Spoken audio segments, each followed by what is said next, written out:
So next topic I will discuss is throttling process.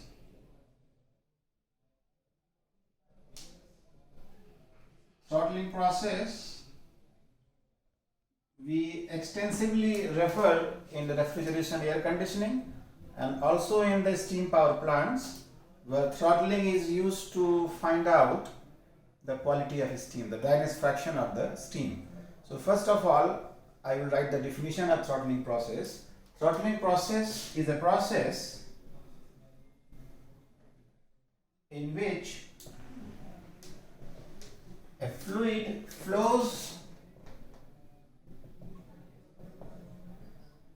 through a restriction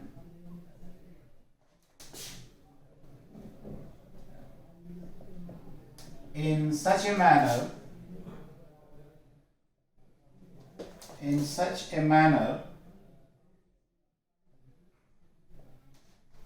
that there is no change in kinetic energy, potential energy, and there is no heat transfer and work transfer.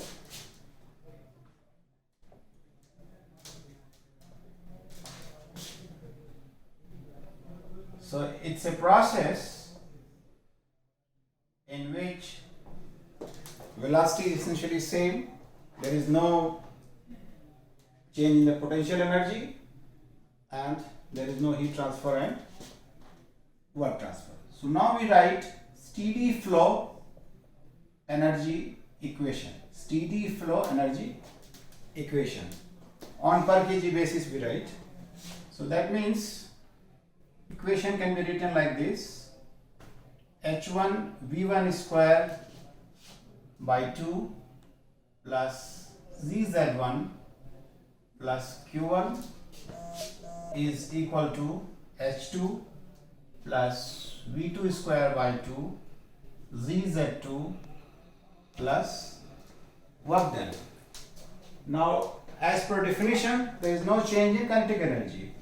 So the velocity term cancels. Next, no change in potential energy.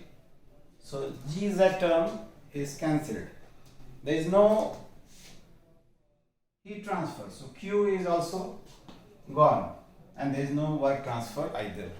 So W is also gone. So that means throttling is a process when enthalpy remains constant. So it is isoenthalpic process.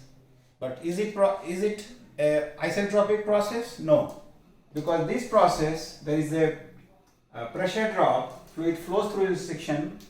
That means there is a pressure drop. Enthalpy remains constant, but the process is highly irreversible. The process is irreversible and delta S increases, enthalpy increases. Now what about temperature, which is very important?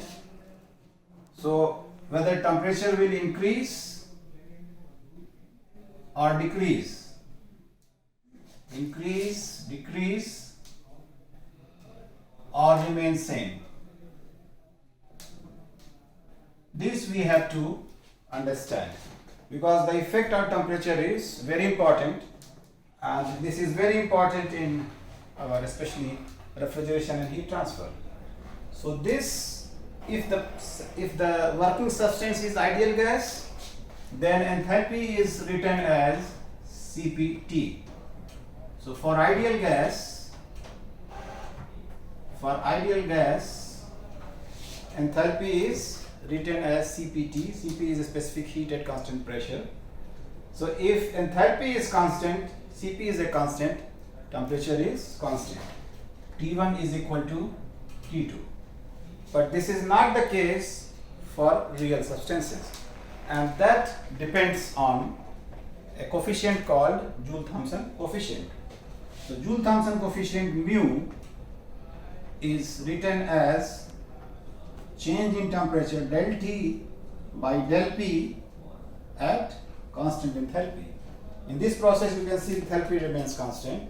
So we are finding temperature variation with pressure at constant enthalpy. And this coefficient is called Joule-Thomson coefficient. And this decides whether temperature remains constant, increases or decreases. I think I removed this part to make it more clear. Now, what happens if mu is positive? Mu is positive, then temperature decreases. Mu is positive leads to delta T decrease. Why? Because in throttling process, delta P is always negative. Through restriction, there is a pressure drop. So pressure drop means delta T is negative, mu is positive. So to make mu positive, delta T has to be negative. So for mu positive, delta T decreases. And if mu is negative, delta T increases by the same logic, because delta P is negative, mu is negative, so delta P has to be positive. So here heating results, and in this case cooling results. And if mu is 0, no change in temperature. So if mu is 0, T is constant. Now this is well explained by a curve called inversion curve. I will explain that curve. Sometimes questions are asked on this topic and on the inversion curve. So perhaps I can remove this and draw a curve here.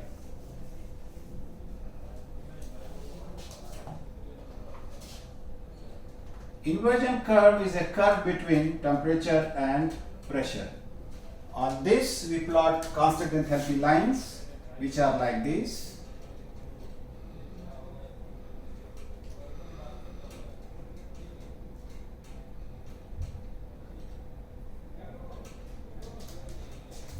And on this curve, if we join the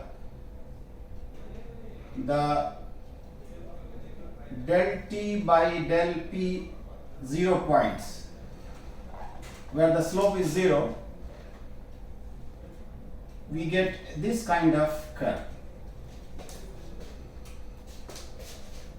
On the left side of this curve, dotted lines, mu is positive, and on the right side of the curve, mu is negative. So this is the region where cooling will be produced, and this is the region where heating will be produced for the same substance. So these are constant H lines.